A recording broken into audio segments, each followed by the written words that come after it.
ముక్కోటి ఏకాదశి చేస్తావా? అప్పుడు నేను ఎన్ని ఫలితాలు ఇవ్వాలి నీకు? 23 ఏకాదశుల ఫలితం ఇవ్వాలి. అథవా ఈ ఏకాదశితో కలిపి 24 ఏకాదశుల ఫలితం ఇవ్వాలి. కానీ నేను ఒకటి ఎక్కువ అడుగుతాను, దానికి తగినంత నీకు ఇస్తాను. నేను అడిగిన ఎక్కువ చెయ్యాలి.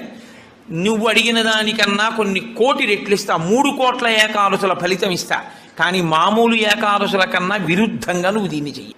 ఎందువల్ల విరుద్ధంగా చేయవలసి ఉంటుంది ముక్కోటి ఏకాదశి అంటే, మామూలు ఏకాదశి నాడు మీరు ఉపవాసం చేసేటప్పుడు పండు కాని, కాయ కాని, అథవా కాసిన పాలు కాని తాగితే ఉపద్రవం ఏం రాదు. దానికి దోషం పట్టదు శాస్త్రం. ఎందుకంటే శాస్త్రం ఉపవాసం మీద చర్చ చేస్తుంది. ఉపనిషత్తుల్లో ఆ విషయం ఉంది, వేదంలో ఆ విషయం ఉంది. ఎప్పుడెప్పుడు ఉపవాసం ఎలా చెయ్యాలి అన్నది ఉంది. ఆదివారం నాడు కానీ, పౌర్ణమి నాడు కానీ, అమావాస్య నాడు కానీ